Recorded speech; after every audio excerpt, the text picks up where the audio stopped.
Hello বন্ধুরা, আজকের আপনাদের দেখাবো কীভাবে সহজ উপায়ে আপনাদের টেকিং দিতে হবে। সব মাপে কিভাবে টেকিং দিতে হয় আপনাদের দেখিয়ে দেব।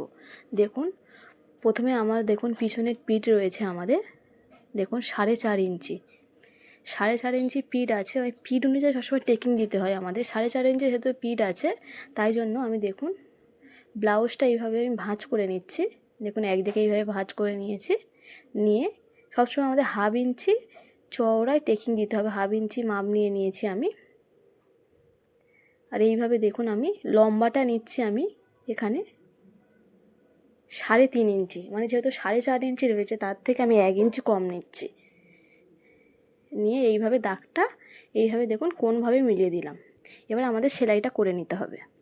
এইভাবে দেখুন, এইভাবে সেলাইটা করে নিচ্ছে।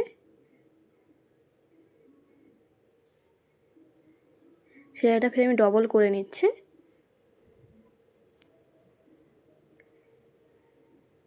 দেখুন সুতোটা আমি এইভাবে কেটে দেব। দেখুন এইভাবে দেখুন এক জায়গায় টেকিং দিয়ে নিয়েছি। অর্থাৎ পিঠের লেন্থ দেখে আমাদের টেকিংটা দিতে হবে, যেহেতু আমাদের